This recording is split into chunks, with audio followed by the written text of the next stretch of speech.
Dans notre monde moderne où tout va à 100 à l'heure, l'art du silence semble s'être perdu, effacé par le bourdonnement incessant des conversations, des notifications et du chaos ambiant. Les voix s'élèvent, les opinions fusent, et chaque instant de calme est perçu comme une opportunité gaspillée. Mais si je vous disais que choisir le silence pouvait être plus puissant, plus transformateur que les mots eux-mêmes, que se passerait-il si, au lieu de réagir à chaque provocation, à chaque situation conflictuelle, nous apprenions à embrasser le pouvoir du silence? Cette réflexion est au cœur de la philosophie stoïque, une sagesse ancienne qui traverse les siècles et résonne plus que jamais dans notre époque surchargée d'informations. Le stoïcisme, né en Grèce antique sous l'impulsion de Zénon de Citium, nous enseigne à contrôler nos émotions et à trouver la force intérieure dans le calme et la raison.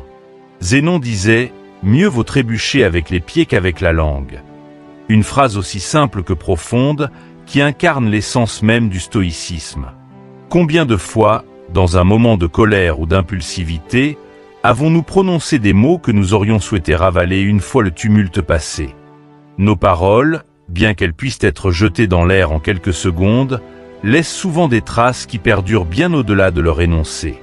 Imaginez ce que nous pourrions accomplir si nous comprenions vraiment la puissance de la réflexion silencieuse, si nous utilisions ce temps de pause pour nous ancrer, observer et répondre de manière mesurée. Ce n'est pas simplement éviter de parler, c'est choisir activement de laisser le silence travailler pour nous, d'en faire un allié dans la quête de paix intérieure et de résilience. À travers les âges, les plus grands sages et penseurs ont prôné la vertu de la retenue, et pour cause. Le silence est plus qu'une absence de mots, c'est une stratégie, un outil de maîtrise de soi qui, bien manié, peut apaiser des conflits, préserver notre dignité et enrichir nos relations. Marcus Aurèle, empereur et stoïcien, soulignait que notre pouvoir ne réside pas dans les événements extérieurs, mais dans notre capacité à maîtriser notre propre esprit. C'est dans ce même esprit que nous allons aujourd'hui explorer comment et pourquoi le silence peut changer votre vie. Chez Sagesse en évolution, nous croyons que comprendre ces enseignements anciens et les intégrer dans notre quotidien peut être la clé pour naviguer plus sereinement à travers les tumultes de l'existence. Dans cette vidéo, nous allons partager avec vous 9 situations essentielles où le choix du silence peut non seulement vous protéger, mais vous élever. Alors, restez avec nous, car nous allons plonger dans ces instants de sagesse intemporelle qui pourraient bien transformer votre manière de penser, de réagir et d'interagir avec le monde qui vous entoure. Vous découvrirez que le silence, loin d'être un signe de faiblesse, est une manifestation de force, un moyen de vivre avec plus de clarté et de profondeur. Préparez-vous à entamer ce voyage vers la maîtrise de soi et la découverte du pouvoir caché de la tranquillité. Vous ne voudrez pas manquer ce qui suit. 1. Lorsqu'on est critiqué injustement. Être confronté à des critiques injustes est souvent une épreuve difficile, voire douloureuse, car elle touche directement notre ego et notre perception de nous-mêmes. Cependant, le stoïcisme nous invite à voir ces moments non pas comme des attaques personnelles, mais comme des opportunités uniques de fortifier notre caractère et de pratiquer la maîtrise de soi. Marc Aurèle, empereur et philosophe stoïcien, a résumé cette idée avec une perspicacité qui traverse les siècles. Ce qui te trouble, ce n'est pas la chose elle-même, mais l'opinion que tu en as. Cette phrase nous rappelle que notre réaction aux événements est souvent plus importante que les événements eux-mêmes. Pour bien comprendre cette leçon, imaginons un contexte courant. Un employé qui reçoit des critiques sévères et infondées de la part de son supérieur. Sa première impulsion pourrait être de se défendre immédiatement, de contre-attaquer ou de sombrer dans le doute.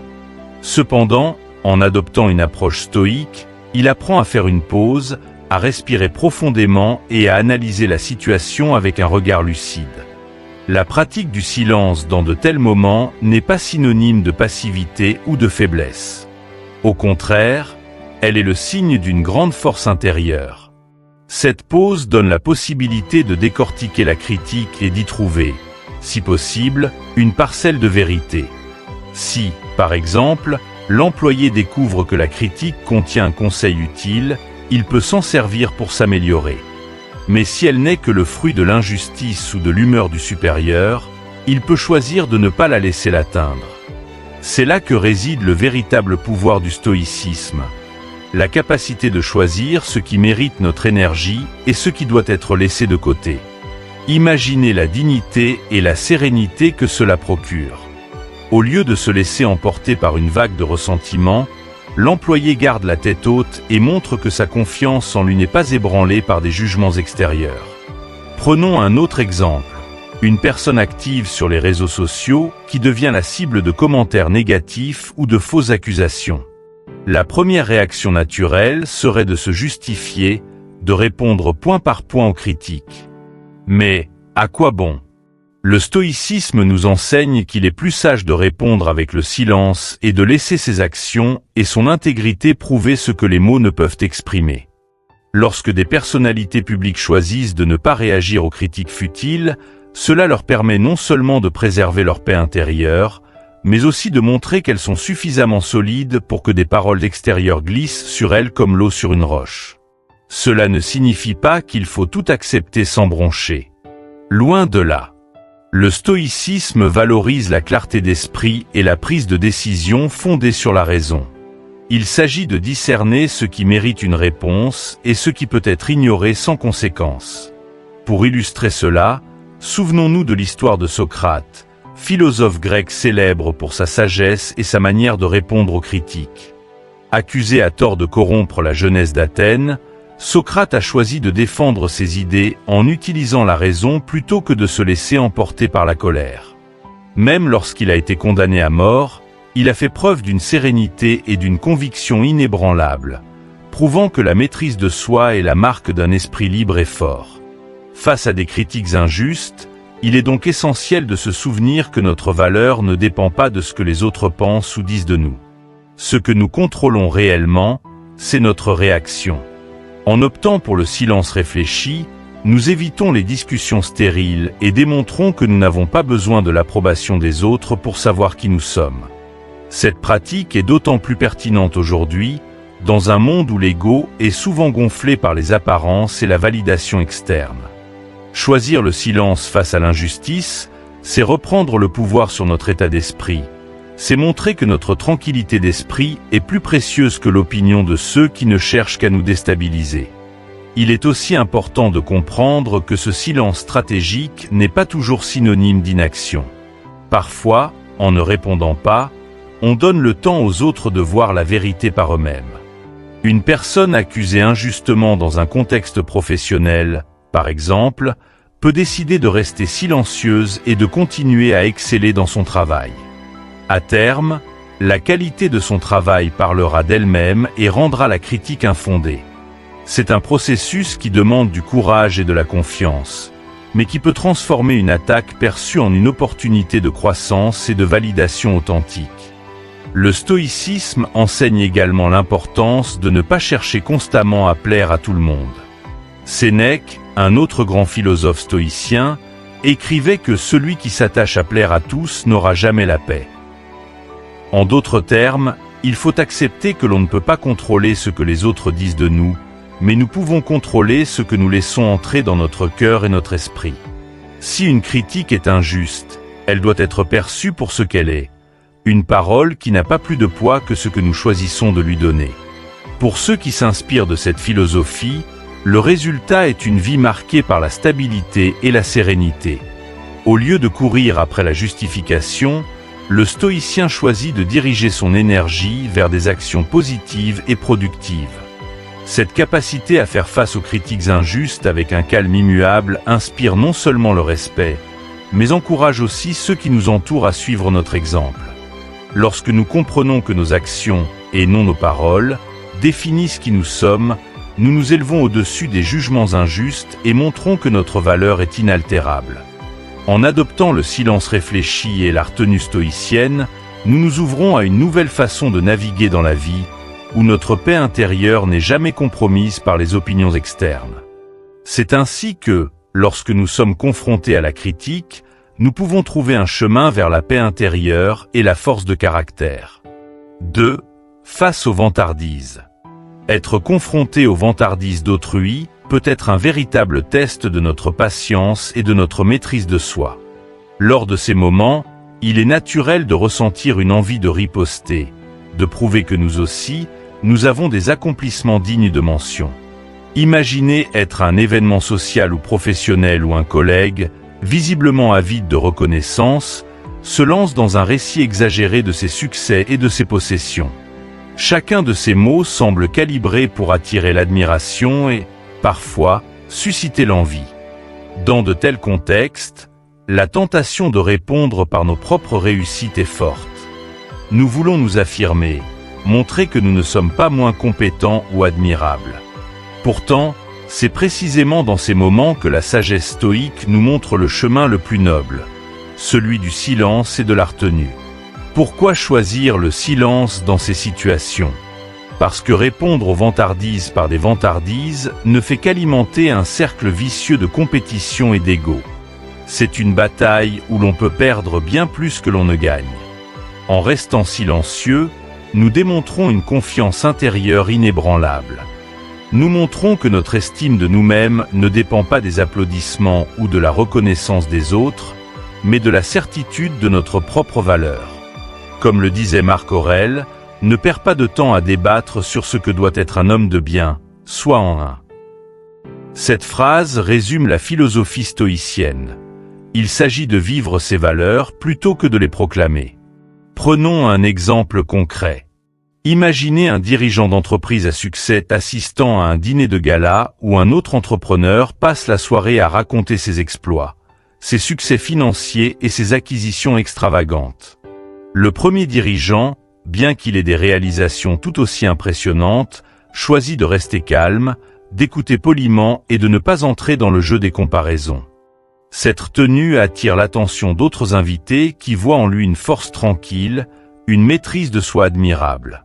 Son silence devient alors plus éloquent que n'importe quel discours. Plus tard dans la soirée, ses opinions et ses conseils seront d'autant plus respectés car il a démontré, par sa conduite, qu'il n'a rien à prouver. Cette manière d'agir inspire la confiance et l'admiration sincère, bien plus que des récits de réussite sans fin. L'un des bénéfices profonds du silence, face aux vantardises, est la conservation de notre énergie. À quel point est-il épuisant de toujours chercher à surpasser les autres? Chaque phrase pour tenter de gagner cette course illusoire nous éloigne de ce qui est vraiment important, notre propre cheminement et nos valeurs profondes. En choisissant de rester silencieux, nous évitons l'épuisement mental et émotionnel. Nous réservons notre énergie pour des conversations plus significatives, des échanges qui enrichissent l'esprit et favorisent la réflexion. Il est essentiel de comprendre que choisir le silence ne signifie pas adopter une attitude passive. C'est un silence actif, un silence empli de discernement et de sagesse. Nous écoutons attentivement, non pas pour préparer une réplique cinglante ou pour collecter des preuves de notre propre supériorité, mais pour comprendre l'autre, ses motivations, et pour mieux cerner la dynamique de la situation. Parfois, derrière une vantardise se cache une insécurité ou un besoin de validation. En gardant le silence et en affichant une attitude empathique, nous créons un espace où l'autre peut se dévoiler, où l'échange peut potentiellement évoluer vers quelque chose de plus authentique. Un exemple inspirant de la vie réelle est celui de figures comme le Mahatma Gandhi ou Nelson Mandela, qui ont démontré à maintes reprises la puissance du silence et de la retenue face aux provocations et aux tentatives de déstabilisation. Dans des contextes de discours enflammés et de confrontations verbales, leur réponse était souvent de se taire, de sourire avec bienveillance ou d'écouter sans juger. Cette attitude leur conférait une aura de sagesse et de respect, faisant d'eux des modèles de grandeur sans qu'ils aient besoin de le clamer haut et fort. Dans notre propre vie, nous pouvons observer comment cette approche modifie nos relations. Supposons que lors d'une réunion de famille, un parent commence à vanter ses réalisations de manière ostentatoire. Plutôt que de répondre par une anecdote sur nos propres succès, rester silencieux, sourire et écouter attentivement permet de maintenir l'harmonie et de détourner la conversation vers des sujets plus inclusifs et moins compétitifs. Cette retenue montre que nous sommes sûrs de nous et que nous n'avons pas besoin de l'approbation de notre entourage pour être en paix. Enfin, ce choix de ne pas réagir face aux vantardises nous enseigne quelque chose de précieux. La joie de se libérer de la course à la reconnaissance. Le stoïcien sait que la validation la plus importante vient de l'intérieur. En renonçant à se comparer ou à se défendre constamment, il atteint une forme de sérénité qui le distingue. Il montre que sa valeur ne dépend pas de la perception des autres, mais de la fidélité à ses propres principes. C'est cette force tranquille qui attire le respect, bien plus que les mots tapageurs. Face aux vantardises, la réponse stoïque est la retenue. C'est la preuve que la véritable grandeur ne réside pas dans la multiplication des mots, mais dans la qualité des actes et la profondeur du caractère. En choisissant le silence, nous prouvons que notre estime de nous-mêmes est intacte, que nous ne sommes pas influencés par les démonstrations superficielles. Cette sagesse intemporelle, mise en pratique, enrichit nos vies et nos interactions. 3. Lorsqu'on est en colère. La colère est une émotion puissante et dévorante, semblable à une tempête qui menace de nous emporter à chaque instant. Elle arrive sans prévenir et, si elle n'est pas contrôlée, peut nous faire dire ou faire des choses que nous regretterons. L'une des premières leçons du stoïcisme sur la gestion de la colère est la reconnaissance de son impact destructeur. Marc Aurèle, l'empereur philosophe, l'a exprimé avec une lucidité implacable. Les conséquences de la colère sont souvent bien pires que ses causes.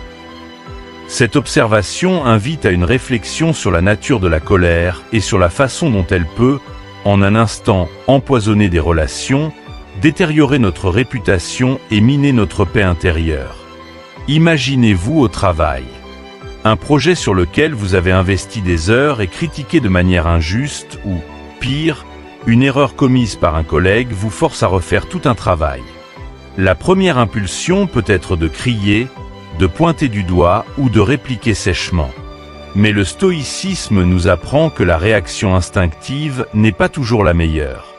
Épictète, le grand philosophe stoïcien, recommandait « garde le silence la plupart du temps et parle seulement quand c'est nécessaire ». Cette recommandation, simple en apparence, cache un pouvoir immense. Elle nous incite à utiliser le silence comme une barrière entre notre première impulsion et notre réponse réfléchie. Lorsqu'une situation nous met en colère, le silence peut être notre premier refuge. Prenons un exemple concret de la vie quotidienne, une dispute dans le couple. Les désaccords peuvent facilement dégénérer lorsqu'on réagit sur le coup de l'émotion. Un mot de trop, une réplique acerbe, et la dispute s'envenime, laissant derrière elle des blessures qu'il faudra des jours, voire des semaines à réparer. Imaginez maintenant que, face à un reproche injuste, au lieu de répondre immédiatement, vous choisissiez de respirer profondément, de prendre quelques secondes, voire quelques minutes de silence. Ce simple choix permet non seulement de désamorcer la situation, mais aussi de réfléchir à une réponse plus mesurée et constructive. Ce silence n'est pas un signe de faiblesse, mais de force. Il envoie un message clair. Nous maîtrisons nos émotions et ne nous laissons pas contrôler par elles. La colère nous pousse souvent à chercher la victoire immédiate dans une conversation, à prouver que nous avons raison. Pourtant, cette victoire est souvent de courte durée, laissant un goût amer et des regrets. En revanche, le silence, suivi d'une réponse réfléchie, favorise une communication plus saine et montre notre capacité à gérer des situations tendues avec maturité. Il n'est pas rare que, dans un débat où l'un des interlocuteurs choisit de garder le silence face à l'escalade des mots, l'autre finisse par se calmer, réalisant l'inutilité de l'affrontement. Pour illustrer la puissance du silence face à la colère, rappelons-nous l'exemple de Nelson Mandela. Durant ses 27 années d'incarcération, il a été soumis à des traitements inhumains et à des injustices révoltantes. Pourtant, Mandela n'a pas laissé la colère guider ses actions. Lorsqu'il a été libéré, au lieu de se tourner vers la vengeance, il a prôné la réconciliation et le pardon. Cette retenue, ce silence face à la colère qui aurait été justifiée, a non seulement changé sa vie, mais aussi celle de tout un pays. Il a démontré que la maîtrise de soi pouvait être un outil de changement profond, bien plus puissant que l'explosion de l'émotion. La question que chacun de nous devrait se poser est: que pourrait-il se passer si, la prochaine fois que la colère surgit, nous choisissions le silence? Nous nous offrons alors un espace pour respirer, réfléchir et répondre d'une manière qui reflète notre meilleur moi. Ce choix, bien que difficile, a des avantages durables. D'abord, il nous permet de préserver notre relation avec les autres. La colère exprimée sans filtre peut causer des dommages irréparables dans nos interactions. Les mots, une fois prononcés, ne peuvent pas être retirés. Combien de familles se sont éloignées, combien d'amitiés se sont brisées à cause de paroles dites dans un moment de colère. Le silence, en revanche, nous donne le temps de peser nos mots et de choisir une réponse qui construit plutôt que de détruire. Le silence face à la colère est aussi un exercice de discipline personnelle. C'est une manière de nous entraîner à rester maîtres de nous-mêmes dans les moments les plus tumultueux. Cette maîtrise est l'une des clés du stoïcisme. Elle nous rappelle que, bien que nous ne puissions pas toujours contrôler ce qui nous arrive, nous avons le contrôle total sur notre réaction. Et c'est là que réside notre pouvoir. En pratiquant ce silence, nous développons une patience qui, peu à peu, devient naturelle. Cela nous rend plus résilients face aux défis de la vie. Un autre aspect souvent négligé est l'impact de notre comportement sur ceux qui nous entourent. Quand nous réagissons avec colère, nous créons une atmosphère tendue et hostile. En revanche, notre calme et notre retenue peuvent inspirer ceux qui nous entourent à faire de même. Dans un cadre professionnel, par exemple, un leader qui réagit avec colère risque de perdre la confiance et le respect de son équipe. Mais un leader qui répond avec calme et réflexion montre qu'il est capable de gérer les situations difficiles, renforçant ainsi la cohésion et le moral de l'équipe. Pour ceux qui cherchent à appliquer cette sagesse dans leur vie, voici un exercice simple. La prochaine fois que vous sentez la colère monter, essayez de compter jusqu'à 10 en silence. Utilisez ce moment pour observer vos pensées et vos émotions sans jugement. Ce simple décalage peut suffire à éviter une réaction impulsive. Une fois la tempête passée, vous serez plus à même de répondre de manière constructive et d'éviter des conflits inutiles. La colère est une émotion normale et parfois nécessaire, mais elle doit être maîtrisée pour éviter qu'elle ne nous maîtrise. Le stoïcisme, à travers des figures comme Marc Aurèle et Épictète, nous enseigne que le silence peut être notre allié le plus précieux dans ces moments de tourmente. Il nous permet de reprendre le contrôle, de trouver des solutions plus sages et de préserver nos relations. La maîtrise de la colère par le silence est un pas vers une vie plus paisible et plus équilibrée. 4. Au milieu des rumeurs infondées. Les rumeurs infondées peuvent être l'une des expériences les plus perturbantes et stressantes que l'on puisse vivre, car elles frappent au cœur même de notre identité et de notre réputation. Lorsqu'elles commencent à se propager, elles se comportent comme une flamme attisée par le vent. Plus on essaie de les éteindre, plus elles semblent prendre de l'ampleur. Dans ces moments d'incertitude et de bouleversement, le stoïcisme offre une sagesse intemporelle, un phare guidant à travers la tempête. Le conseil des anciens stoïciens: choisir la patience et le silence comme réponse stratégique. Mais pourquoi choisir le silence alors que tout notre être crie pour se défendre, se justifier et rétablir la vérité? Pour comprendre l'efficacité de cette approche, rappelons l'histoire d'un enseignant dans une petite ville, accusé à tort de comportements répréhensibles. Alors que les rumeurs se répandaient comme une traînée de poudre, cet enseignant a choisi de ne pas entrer dans le jeu des dénégations répétées ou des confrontations publiques. Au lieu de cela, il a poursuivi son travail avec la même passion et le même dévouement qu'avant, convaincu que la vérité finirait par émerger. Cette attitude, bien que difficile à maintenir, a envoyé un message fort. Il avait suffisamment confiance en son intégrité et en sa vie pour laisser le temps faire son œuvre. Et effectivement, avec le temps, la rumeur s'est estompée, remplacée par le respect renouvelé de la communauté qui admirait sa résilience et sa dignité face à l'adversité. Il peut sembler contre-intuitif de rester silencieux face à des accusations injustes. Pourtant, Le stoïcisme enseigne que notre paix intérieure et notre dignité sont bien plus précieuses que la satisfaction éphémère de se défendre sur le champ. Lorsqu'une rumeur commence, chaque mot prononcé pour la contrer peut être perçu comme une tentative désespérée de se justifier, ce qui alimente souvent encore plus le feu de la méfiance. Au contraire, le silence peut être perçu comme la marque d'une profonde confiance en soi. Cette attitude envoie un message subtil mais puissant. Je sais qui je suis, et la vérité se révélera d'elle-même. Marc Aurèle, empereur et philosophe stoïcien, disait « Tu as le pouvoir de contrôler ton esprit, pas les événements extérieurs. Réalise cela, et tu trouveras la force. » Ce principe s'applique parfaitement à la gestion des rumeurs. Nous ne pouvons pas toujours empêcher les autres de parler de nous, mais nous pouvons choisir comment y répondre. En restant calmes et silencieux, nous montrons que notre valeur n'est pas déterminée par les opinions des autres. La force intérieure se nourrit de la certitude de notre propre intégrité, et ce silence est une déclaration d'indépendance face aux jugements extérieurs. Un autre exemple célèbre est celui de la figure emblématique de Gandhi. Bien qu'il ait été la cible de nombreuses fausses accusations et calomnies pendant sa lutte pour l'indépendance de l'Inde, Gandhi répondait souvent par le silence. Il croyait que l'inaction verbale pouvait être plus éloquente que n'importe quel discours. Sa manière d'agir a inspiré des millions de personnes et a démontré que la patience et la rectitude morale sont parfois plus puissantes que n'importe quelle tentative de se justifier. Le silence, cependant, ne signifie pas l'inaction. Pendant que l'enseignant de notre histoire continuait à faire son travail ou que Gandhi poursuivait sa lutte pacifique, leur silence était accompagné d'actions cohérentes et positives qui parlaient pour eux. En d'autres termes, leur vie, leurs œuvres et leurs engagements prenaient la parole à leur place.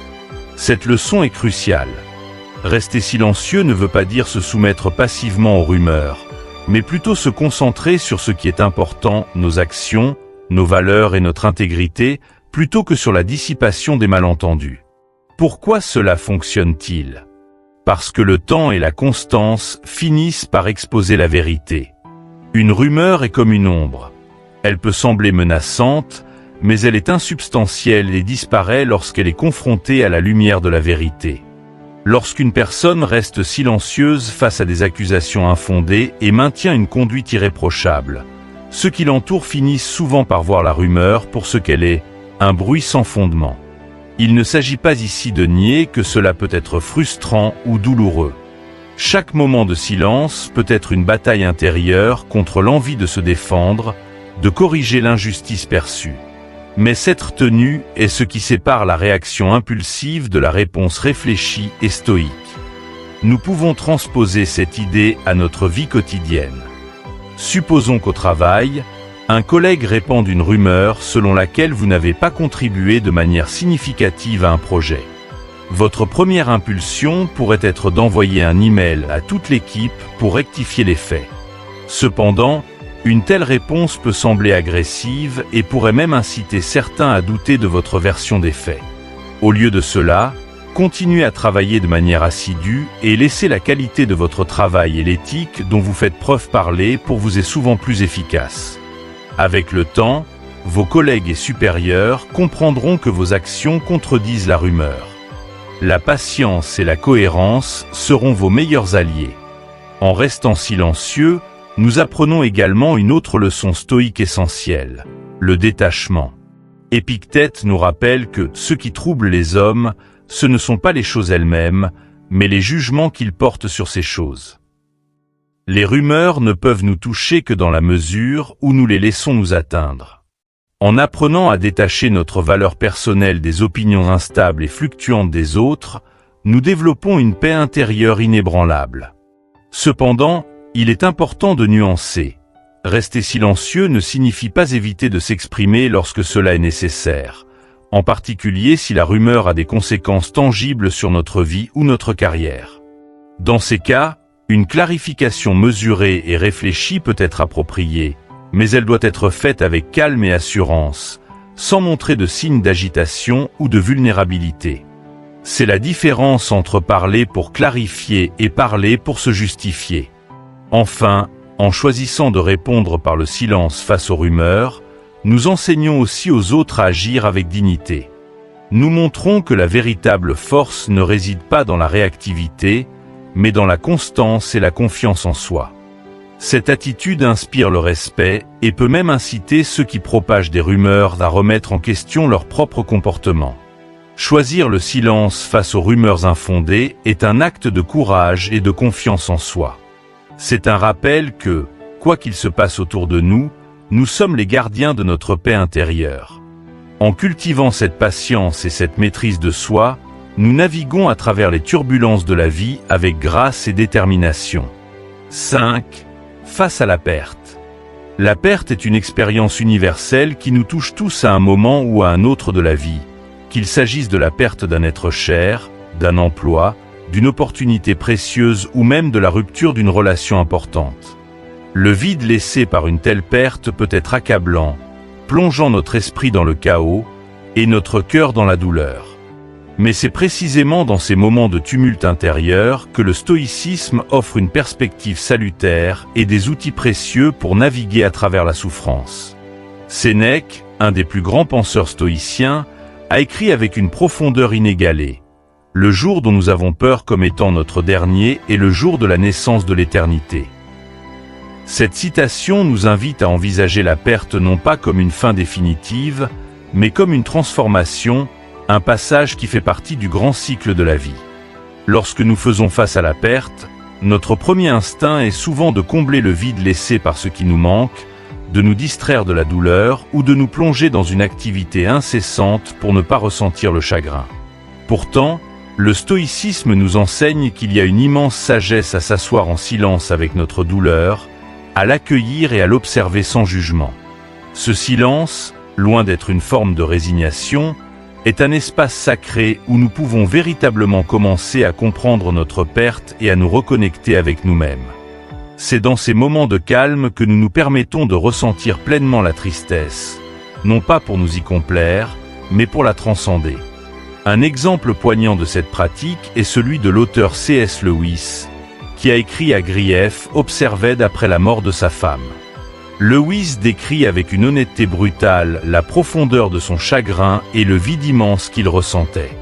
Mais ce qui rend son témoignage particulièrement stoïque, c'est qu'il ne fuit pas ce vide. Il l'observe, il s'y plonge, et il en tire des leçons sur la fragilité et la beauté de l'existence. Ce processus d'introspection silencieuse lui a permis de transformer sa douleur en une compréhension plus profonde de l'amour et de la vie elle-même. Il a compris, comme le disent les stoïciens, que chaque perte est une occasion de réflexion et de croissance personnelle. La puissance du silence face à la perte réside dans sa capacité à nous reconnecter à ce qui est essentiel. Lorsque nous sommes en deuil, il est tentant de remplir le silence par des mots, des larmes, ou même des récriminations contre l'injustice de la vie. Mais la sagesse stoïcienne nous invite à rester dans ce silence, à nous poser des questions profondes. Qu'est-ce que cette perte m'enseigne? Qu'est-ce que cela dit sur la vie, la mortalité et l'amour? En accueillant ces réflexions, nous comprenons que la douleur est une preuve de notre humanité et de la capacité que nous avons à aimer profondément. Sénèque écrivait que l'homme courageux considère la perte comme une épreuve à surmonter, non comme une fin. En restant silencieux, nous apprenons à apprivoiser cette épreuve, à la voir non pas comme une défaite, mais comme une étape vers une version plus forte et plus résiliente de nous-mêmes. Imaginons un professionnel qui perd un emploi auquel il tenait, un rôle qu'il avait investi de beaucoup de son identité. Son premier réflexe peut être de se précipiter dans une recherche frénétique d'un nouveau poste pour masquer le sentiment d'échec et d'incertitude. Cependant, un stoïcien choisirait une autre voie. Un moment de pause et de silence pour accepter la perte, pour comprendre les leçons que cette expérience offre. Ce silence devient une période de recalibrage, une chance de redéfinir ses priorités et de redécouvrir ce qui le passionne vraiment. En ne fuyant pas le vide, mais en l'explorant, il peut transformer cette perte en une opportunité de renouveau. La perte, bien sûr, n'est jamais facile à accepter. Les stoïciens ne nous demandent pas de nier la douleur ou de prétendre qu'elle n'existe pas. Au contraire, il nous encourage à la reconnaître pleinement, mais sans nous y attacher de manière malsaine. Épictète disait « Ce qui trouble les hommes, ce ne sont pas les choses elles-mêmes, mais les jugements qu'ils portent sur ces choses. » En d'autres termes, ce n'est pas la perte elle-même qui nous accable, mais notre perception de cette perte, les histoires que nous nous racontons à son sujet. En choisissant le silence, nous donnons à notre esprit le temps et l'espace nécessaires pour déconstruire ces histoires, pour voir la réalité telle qu'elle est, et non telle que nos peurs ou nos regrets la peignent. Prenons l'exemple d'une personne qui a perdu un être cher. Les rituels de deuil sont souvent remplis de mots, des condoléances, des souvenirs partagés, mais une fois que le bruit s'éteint, le silence devient omniprésent.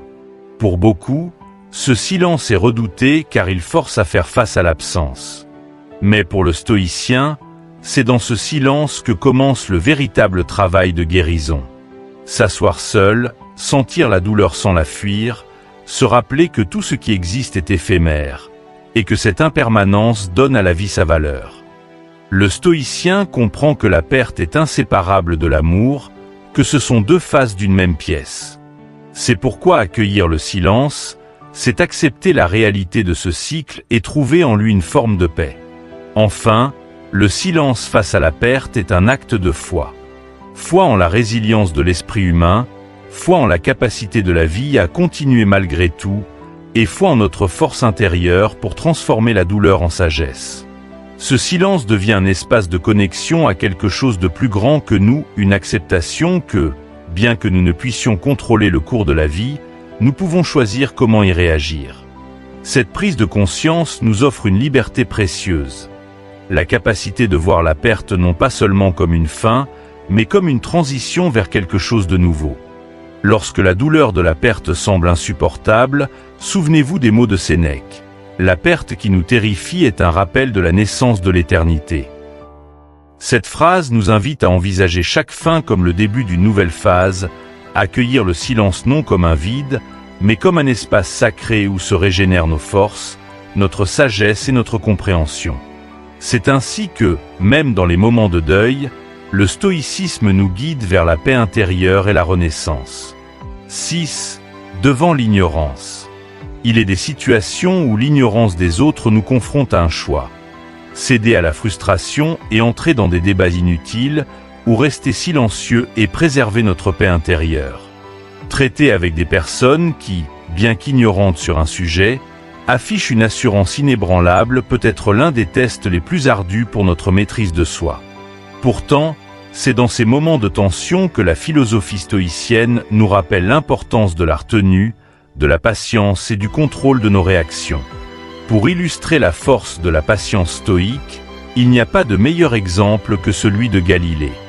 Ce célèbre astronome et physicien a osé défier les croyances dominantes de son époque en soutenant que la Terre tournait autour du Soleil, une idée révolutionnaire qui contredisait la vision géocentrique alors acceptée par l'Église et la société.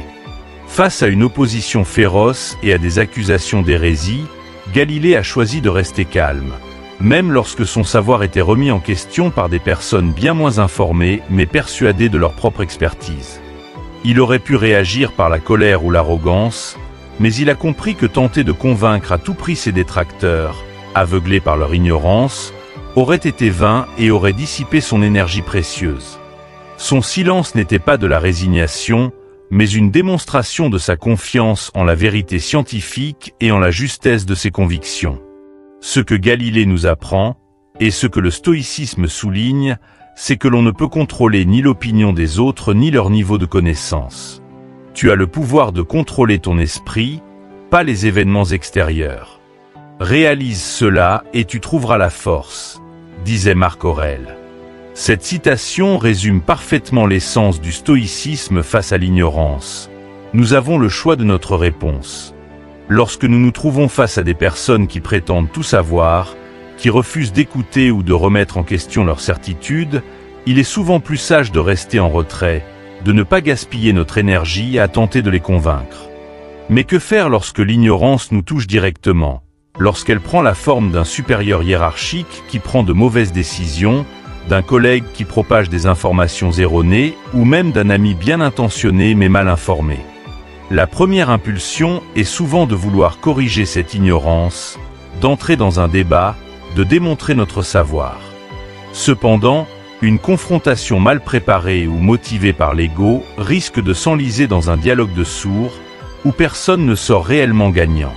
Le stoïcien, quant à lui, choisit un autre chemin, celui de l'écoute et de la réflexion avant de parler. S'il doit intervenir, il le fait avec calme et objectivité, sans chercher à humilier l'autre ou à prouver sa supériorité. Prenons un exemple simple tiré de la vie quotidienne. Lors d'une réunion de travail, un collègue insiste sur une idée fausse ou présente des informations inexactes avec une grande assurance. Vous savez qu'il a tort, mais comment réagir ? Le stoïcisme nous enseigne que parfois, il est préférable de laisser l'erreur se révéler d'elle-même plutôt que de corriger l'autre immédiatement, surtout si la correction risque d'être perçue comme une attaque. Laisser le cours des événements éclairer la situation peut parfois être plus efficace que de se précipiter dans un débat. Et si le moment vient de parler, il est alors possible de le faire avec une sérénité qui montre non seulement notre maîtrise de soi, mais aussi notre désir de partager la vérité sans chercher à nuire. Cette approche n'est pas synonyme de complaisance envers l'ignorance. Au contraire, elle montre une forme de sagesse et de force intérieure. Le stoïcien comprend que l'ignorance des autres ne remet pas en question sa propre connaissance ni sa valeur. Il choisit de garder son calme, car il sait que se battre contre des opinions mal fondées avec véhémence ne fait que renforcer la résistance de l'autre. En répondant par le silence, il incarne la patience et la confiance en la vérité, et il laisse souvent cette attitude servir d'exemple aux autres. Avec le temps, ce comportement peut même inspirer des changements plus profonds chez ceux qui l'observent. Il est essentiel de se rappeler que le silence n'est pas synonyme de passivité. En restant calme face à l'ignorance, nous ne la tolérons pas, mais nous choisissons de ne pas lui accorder plus de poids qu'elle n'en mérite. En ne nous laissant pas entraîner dans des disputes inutiles, nous préservons notre énergie et notre santé mentale. C'est un acte de discipline et de respect de soi qui permet de maintenir une clarté d'esprit, même dans des situations qui pourraient nous faire perdre patience. Galilée, par sa retenue et son calme face à l'ignorance de ses accusateurs, a finalement laissé son travail parler pour lui. Sa patience a payé, car, des années plus tard, ses découvertes ont été confirmées et reconnues. Cette leçon nous montre que la vérité finit souvent par triompher d'elle-même, et que ceux qui gardent leur calme et agissent selon leurs principes sont récompensés par la reconnaissance posthume de leur sagesse. Dans nos vies, nous pouvons apprendre de cet exemple et des enseignements de Marc Aurèle. Lorsque nous nous trouvons face à l'ignorance, il est utile de nous demander « Est-ce que cela vaut vraiment la peine de m'engager dans ce débat ?» Si la réponse est non, le silence devient alors une réponse active. Un choix qui montre que nous avons le contrôle de nous-mêmes et que nous valorisons notre tranquillité d'esprit plus que le besoin de prouver quelque chose. En adoptant cette attitude, nous renforçons notre propre sagesse et montrons aux autres qu'il existe une manière plus noble de naviguer à travers les défis de la vie. Ainsi, en restant silencieux et en cultivant la patience face à l'ignorance, nous démontrons notre engagement à la sagesse stoïcienne. Nous faisons le choix conscient de préserver notre paix intérieure et de ne pas nous laisser entraîner par la frustration. Cette approche non seulement protège notre bien-être, mais elle inspire également le respect et l'admiration de ceux qui nous entourent. C'est la force de l'esprit qui, en ne cherchant pas toujours à triompher par les mots, triomphe par la sérénité. 7. Face aux rumeurs. Les rumeurs, ces murmures insidieux qui se propagent dans l'ombre, peuvent ébranler même les âmes les plus fortes. Elles peuvent mettre en péril des relations, entacher des réputations durement bâties et semer le doute là où régnait la confiance. Pourtant, face à ces défis, le stoïcisme propose une approche surprenante et efficace, le silence. Choisir de ne pas répondre aux rumeurs, même lorsqu'elles semblent fausses et injustes, est une démonstration de force intérieure et de confiance en soi. Comme le disait Épictète, si quelqu'un dit du mal de toi et que c'est vrai, corrige-toi. Si c'est faux, riant. Cette philosophie nous rappelle que notre tranquillité d'esprit est bien plus précieuse que la lutte pour rétablir notre image à chaque accusation. Imaginez un leader dans un environnement professionnel où des rumeurs sur ses intentions ou ses compétences circulent. Il serait tentant de vouloir se défendre immédiatement, de convoquer des réunions pour clarifier sa position ou de répondre par des messages soigneusement élaborés. Pourtant, un leader stoïque sait que le meilleur moyen de dissiper les rumeurs est de rester concentré sur ses actions et ses valeurs. Le silence devient alors un acte de confiance en soi, un moyen de montrer que l'on n'a pas besoin de se justifier constamment parce que l'essence de qui l'on est reste inchangée, peu importe ce que disent les autres. Prenons l'exemple historique de figures comme Abraham Lincoln, souvent la cible de critiques et de rumeurs acerbes. Lincoln, au lieu de répondre aux attaques personnelles, choisissait de continuer son travail avec la même détermination et la même vision. Ses actions, marquées par sa droiture et son engagement envers la justice, ont fini par parler plus fort que n'importe quelle rumeur. En se concentrant sur ce qui était sous son contrôle, son comportement et ses décisions, il a montré que la vérité finit toujours par émerger. C'est là une leçon précieuse. Lorsque les rumeurs nous entourent, notre meilleure défense est de persévérer dans la droiture et de laisser le temps et la réalité montrer qui nous sommes réellement. Le silence face aux rumeurs peut sembler inconfortable, car il va à l'encontre de notre instinct naturel de nous défendre. Lorsqu'une fausse accusation est portée contre nous, l'envie de réagir, de corriger et de se justifier peut être irrésistible. Cependant, il faut se rappeler que répondre à des rumeurs, c'est parfois leur accorder plus d'importance qu'elles n'en méritent. En engageant la conversation, même pour nier une fausse accusation, on peut lui donner du poids et encourager ceux qui l'ont propagée à persister. Le stoïcien, en choisissant le silence, fait preuve d'une assurance tranquille qui désarme les bavardages. Cette posture peut, à terme, pousser les gens à douter de la véracité de la rumeur, simplement parce que la personne visée refuse de lui accorder de l'attention. Un autre aspect important est la façon dont le silence peut inspirer le respect. Quand un individu reste imperturbable face aux rumeurs, cela projette une image de force et de confiance inébranlable. Dans le monde professionnel, par exemple, un manager qui choisit de ne pas répondre aux critiques non fondées et continue à diriger son équipe avec intégrité et compétence gagnera souvent le respect et l'admiration de ses collègues. Les rumeurs, en fin de compte, ont tendance à perdre de leur poids lorsqu'elles ne trouvent pas de combustible pour les alimenter. Mais comment gérer ce silence de manière pratique ? L'une des clés est de se recentrer sur ses objectifs et ses valeurs. Si une rumeur remet en question votre intégrité, assurez-vous que vos actions reflètent constamment vos principes. Par exemple, si des collègues insinuent que vous n'êtes pas investi dans votre travail, continuez à montrer par votre dévouement et votre professionnalisme que cette rumeur est sans fondement. Au fil du temps, la cohérence entre vos actions et vos valeurs dissipera le doute et renforcera votre réputation. Épictète, en nous conseillant de « rire » des fausses accusations, nous rappelle que nous avons le pouvoir de choisir notre réponse émotionnelle aux événements extérieurs. Les rumeurs ne peuvent nous blesser que dans la mesure où nous leur accordons du crédit et de l'importance. En adoptant une approche stoïque, nous reconnaissons que notre valeur n'est pas déterminée par les opinions instables des autres.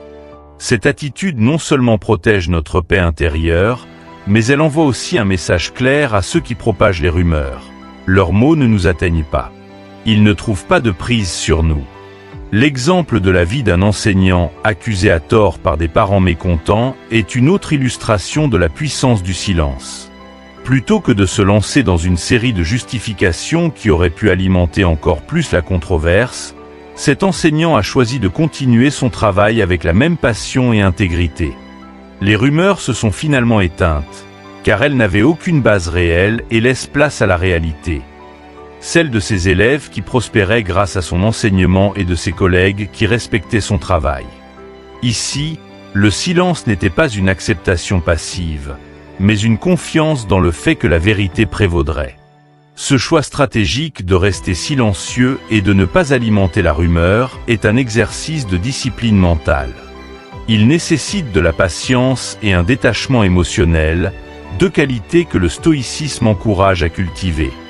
Il ne s'agit pas de refouler nos émotions ou de nier l'impact des rumeurs sur notre bien-être, mais plutôt de les observer sans y réagir immédiatement. Cette maîtrise de soi nous permet de prendre du recul et d'évaluer la situation sous un jour plus rationnel. Enfin, le silence face aux rumeurs est aussi un acte de foi en la résilience de la vérité. Les mensonges et les calomnies peuvent fleurir un temps, mais sans fondement solide, ils finissent par se flétrir. Cette patience face aux rumeurs peut sembler exigeante, mais elle permet de préserver notre intégrité et de rester fidèle à nos valeurs.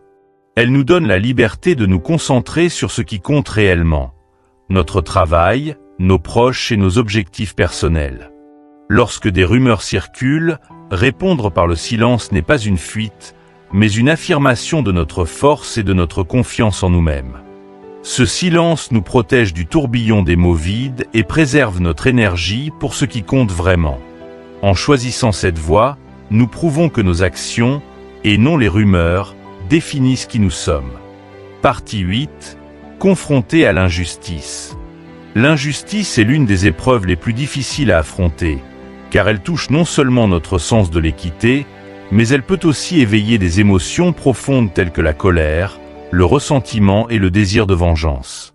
Dans de tels moments, choisir le silence et la patience peut sembler contre-intuitif, voire impossible. Pourtant, des figures historiques comme Nelson Mandela ont démontré que répondre à l'injustice par la sagesse et la retenue peut non seulement apporter la paix intérieure, mais aussi transformer la société tout entière. Mandela, après avoir passé 27 ans en prison, aurait eu toutes les raisons de se laisser emporter par l'amertume et la colère. Pourtant, il a choisi la voie de la réconciliation, du pardon et de l'unité. Ce choix incarne parfaitement la maxime stoïcienne de Marc Aurèle. La meilleure vengeance est de ne pas ressembler à celui qui t'a offensé. Mais comment intégrer cette philosophie dans notre propre vie lorsque nous sommes confrontés à l'injustice, qu'elle soit petite ou grande? L'injustice peut prendre de nombreuses formes. Un collègue qui s'approprie le mérite de notre travail, une décision injuste de la part de notre employeur, ou même des actes plus graves qui touchent notre dignité. La première réaction, naturelle et humaine, est souvent de se défendre, de riposter, ou même de chercher à rendre l'appareil. Cependant, le stoïcisme nous invite à une réflexion plus profonde. Il nous rappelle que nous ne pouvons pas contrôler les actions des autres, mais nous avons un pouvoir absolu sur notre manière d'y répondre. Prenons un exemple concret. Imaginons un employé talentueux qui se voit passer devant pour une promotion au profit d'une personne moins qualifiée mais mieux connectée. La colère et l'indignation montent rapidement, et l'envie de contester cette décision de manière véhémente et forte. Pourtant, un stoïcien choisirait de prendre un moment de silence, non pas pour accepter l'injustice comme une fatalité, mais pour se recentrer et réfléchir à la meilleure manière de réagir. Cette pause offre l'espace nécessaire pour évaluer la situation de manière objective et décider d'une réponse alignée avec ses valeurs et ses objectifs à long terme. Ce silence stratégique n'est pas une marque de faiblesse ou de soumission. Il est la preuve d'une force intérieure et d'une maîtrise de soi. En choisissant de ne pas réagir par la colère ou l'agressivité, on montre que l'on refuse de laisser l'injustice nous définir ou nous abaisser au niveau de ceux qui en sont responsables. Mandela, par exemple, savait que la vengeance n'aurait fait que perpétuer le cycle de violence et de haine en Afrique du Sud. Sa capacité à pardonner et à prôner la réconciliation nationale a permis de reconstruire un pays profondément divisé.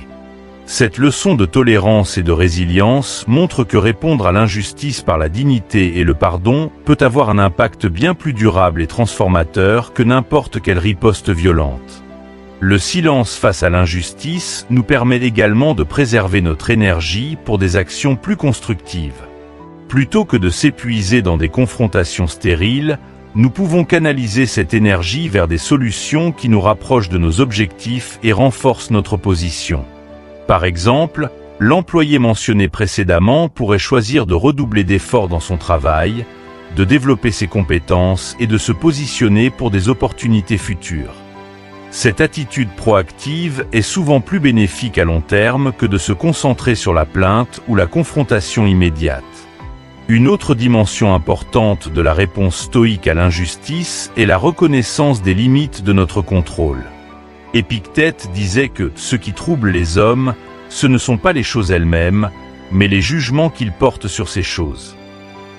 Dans le cas de l'injustice, il est essentiel de comprendre que si nous ne pouvons pas toujours changer les circonstances, nous pouvons choisir notre réaction.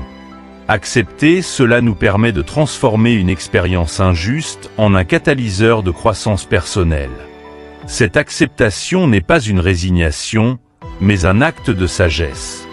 Elle nous aide à rediriger notre attention vers ce que nous pouvons influencer, notre comportement, nos décisions et notre paix intérieure.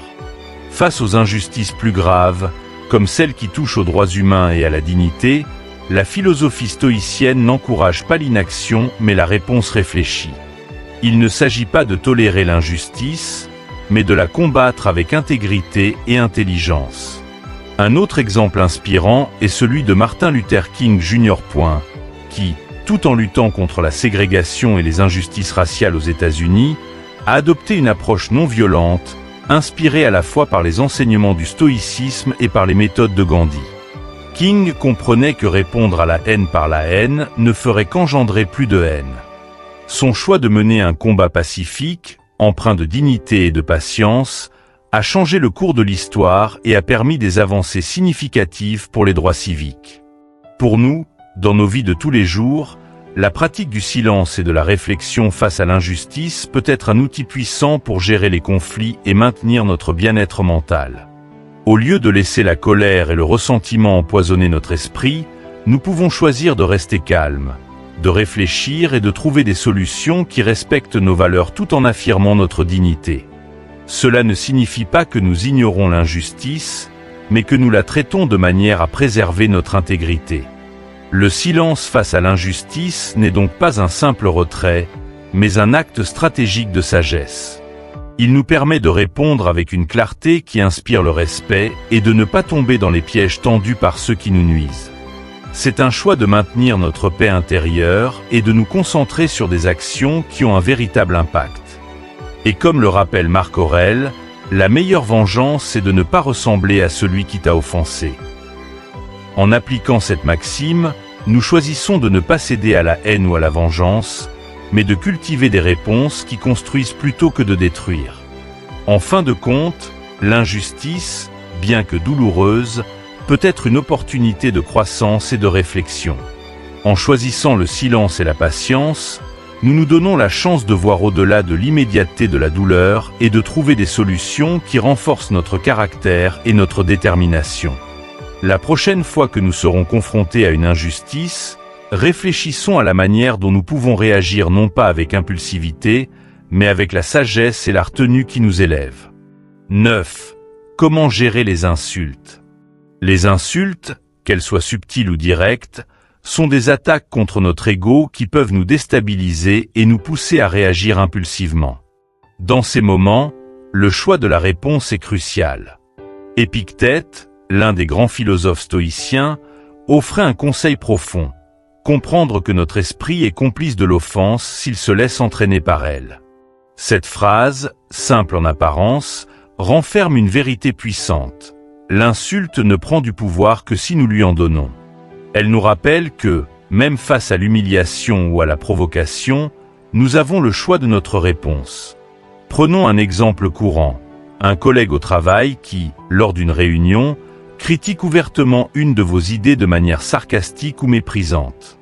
L'instinct immédiat pourrait être de riposter, de prouver sa supériorité par une réplique acerbe ou de se justifier. Cependant, en répondant à l'insulte, nous entrons dans un jeu où la colère et l'ego dominent, un jeu qui ne fait que dégrader l'échange et nuit à notre image. En choisissant le silence, nous montrons une maîtrise de soi qui laisse souvent l'assaillant déconcerté et qui, aux yeux des observateurs, nous place dans une position de dignité et de force. Gandhi est l'incarnation parfaite de cette philosophie. Face à l'oppression et aux insultes, que ce soit verbalement ou physiquement, il choisissait de rester silencieux et pacifique. Cette réaction déstabilisait ses adversaires et montrait au monde entier que la véritable force n'est pas dans la violence ou la réactivité, mais dans la capacité à rester imperturbable face aux attaques. Son silence n'était pas un signe de faiblesse, mais un témoignage de son engagement inébranlable envers ses principes. Cette manière de répondre aux insultes par le calme et la retenue a inspiré des millions de personnes à travers le monde et a changé la trajectoire de la lutte pour l'indépendance de l'Inde. Lorsqu'on reçoit une insulte, le silence permet de briser la dynamique de l'attaque. L'assaillant, s'attendant à une réaction, peut se retrouver déstabilisé par l'absence de réponse. Cette non-réactivité crée une situation où l'insulte perd son efficacité, laissant l'initiateur de l'offense face à lui-même, souvent confus ou en proie à un sentiment de malaise. Paradoxalement, ce silence peut aussi inciter l'autre personne à réfléchir à ses propres actions et à leur impact, créant un espace propice à la prise de conscience et à la remise en question. Au-delà de l'effet sur l'agresseur, le silence nous protège de nous-mêmes. Il est facile, dans un moment de colère, de prononcer des mots que l'on regrettera plus tard. L'insulte répondue par une autre insulte ne fait qu'escalader le conflit et détériore nos relations et notre tranquillité d'esprit. Se taire, c'est s'accorder le temps de respirer, de réfléchir et de se demander « Cette attaque mérite-t-elle vraiment une réaction de ma part ? Qu'est-ce que j'ai à gagner à répondre ?» Le plus souvent, la réponse est négative. Le silence, en revanche, nous permet de préserver notre paix intérieure et de montrer que nous ne sommes pas à la merci de nos émotions. Marc Aurèle écrivait « La meilleure vengeance est de ne pas ressembler à celui qui t'a offensé ». Cette citation prend tout son sens dans le contexte des insultes. Répondre par le silence, c'est refuser de descendre au niveau de l'agresseur. C'est choisir de ne pas se laisser entraîner par le ressentiment ou la colère. Cette réponse démontre une force intérieure qui dépasse celle de toute réplique verbale. Nous montrons que nous sommes capables de contrôler notre esprit, de rester fidèles à nos valeurs, et de ne pas laisser les paroles blessantes des autres nous définir. Il est intéressant de noter que le silence face aux insultes est souvent perçu par les autres comme un signe de maturité et de sagesse. Dans un contexte professionnel, par exemple, un employé ou un leader qui ne se laisse pas déstabiliser par les attaques personnelles gagne souvent en respect et en crédibilité. Le silence montre que l'on a suffisamment confiance en soi pour ne pas avoir besoin de se défendre ou de se justifier à chaque provocation. Cette attitude inspire ceux qui nous entourent et crée un environnement où la dignité et le respect mutuel sont valorisés. Cependant, choisir le silence ne signifie pas ignorer l'impact des insultes sur nous-mêmes. Il est naturel de ressentir de la douleur ou de la frustration lorsqu'on est attaqué. La clé est de reconnaître ces émotions sans y réagir immédiatement. Le stoïcien n'est pas insensible, mais il pratique le détachement. Il observe l'insulte pour ce qu'elle est, une projection des frustrations ou des faiblesses de l'autre, et non un reflet de sa propre valeur. Cette prise de recul permet de conserver la clarté d'esprit nécessaire pour naviguer dans des situations tendues sans se laisser submerger par l'émotion. L'une des façons de développer cette maîtrise de soi est de s'entraîner à répondre intérieurement par la réflexion plutôt que par l'action immédiate. Lorsqu'une insulte nous est adressée, prendre quelques secondes pour respirer profondément, se rappeler les enseignements d'Épictète ou de Marc Aurèle, et décider de ne pas réagir tout de suite peut faire toute la différence. Cette pause nous aide à renforcer notre capacité à choisir une réponse réfléchie, que ce soit par le silence ou, lorsque cela est nécessaire, par des mots mesurés et justes. Dans certains cas, répondre à une insulte par le silence peut même ouvrir la voie à un dialogue plus authentique. L'agresseur, voyant que sa tentative de provoquer n'a pas fonctionné, peut être amené à reconsidérer son comportement. Cela crée un espace où la conversation peut évoluer vers quelque chose de plus constructif. Dans d'autres situations, le silence suffit à clôturer l'échange et à préserver notre énergie pour des interactions plus positives et enrichissantes. Enfin, choisir le silence face aux insultes est une manière de cultiver la paix intérieure et de préserver notre dignité. C'est une démonstration de confiance en soi, une affirmation silencieuse que notre valeur ne dépend pas des opinions ou des mots blessants des autres. C'est un choix qui nous permet de rester fidèles à nous-mêmes, de ne pas laisser les provocations nous détourner de notre chemin, et de continuer à avancer avec dignité et assurance.